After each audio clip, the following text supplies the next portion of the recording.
Welcome to Movie Magic 96, your one-stop shop for all things movies. From reviews, unboxings, and collections, I'm here to celebrate the magic of cinema. Now, let's roll the film. Today we're diving into the final episode of Season 2 of The Last of Us. And wow, I've got a lot of thoughts. If you haven't already, be sure to check out my reviews for the earlier episodes this season. Overall, I've really been enjoying the show, even though I know a lot of viewers haven't felt the same for various reasons. For the record, I haven't played either of the games, but I know Part 2, which this season is based on, was a love it or hate it experience. That seems to mirror how divisive this season has been. My brother played both games when they came out and loved them. Before we dive in, here's a quick note about how I do reviews. I avoid watching or reading others' opinions until after I film mine. I only use Instagram, I'm not on Twitter, TikTok, or anything like that. I watch the show or movie, write and record my thoughts, and then check out a few YouTubers I follow to see their tasks and if I missed anything. Even so, this season's backlash has been hard to ignore. I've rewritten this script a few times because I wanted to be honest without being swayed by the crowd or contradicting my earlier reviews. It's okay for opinions to evolve, but I also want to stay true to my own reactions. So, here goes nothing. Let's talk about episode 7.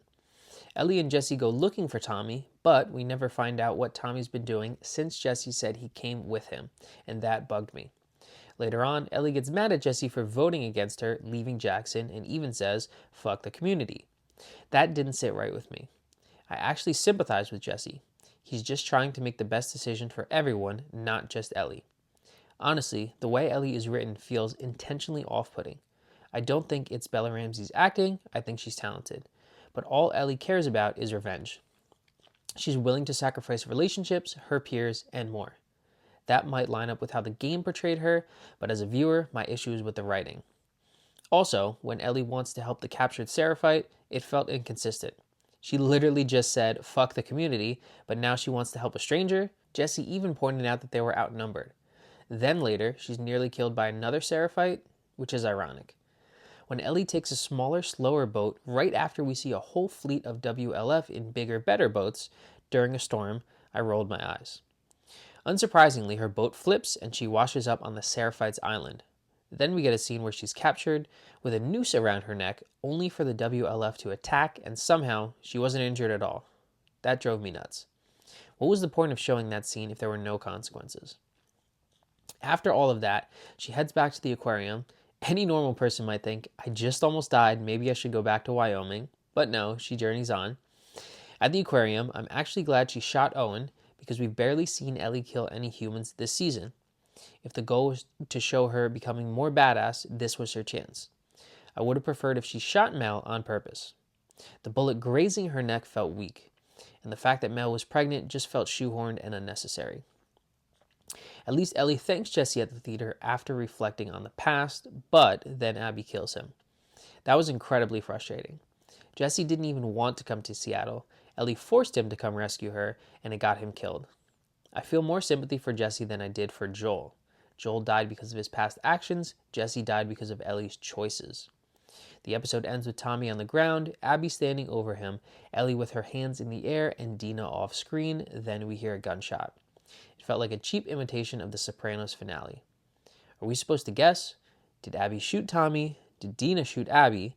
One thing's for sure, there's no way Ellie dies. Real quick, a solo Abby found our main character's hideout in a few hours, and an entire army of the WLF couldn't find it in 3 days. Oh, and where are the zombies? In some episode, it's okay to shift the focus, but in this one, it made no sense. All that noise and action, and not one infected showed up. So yeah, that was my rant on the finale. I'm giving this episode a 1.5 out of 5. If you've seen my earlier reviews, you know this is the lowest rating I've given, but I still wouldn't call it the worst episode of the season. Side note, I think most fans would agree that episode 2 and 6 were the standouts this season. What really annoys me is that we're getting another season. Season 1 ended in March 2023, Season 2 premiered in April 2025. That's over a year-long wait. And now we have another cliffhanger. Let's be real, most people are just going to look up what happens next in the game anyway. So what did you think of Season 2 finale of The Last of Us? And what are your overall thoughts on the season as a whole? And as always, if you enjoyed this video, don't forget to like, comment, and subscribe. Also, check me out on Instagram at MovieMagic1996. Thank you so much for watching, and go watch a movie today.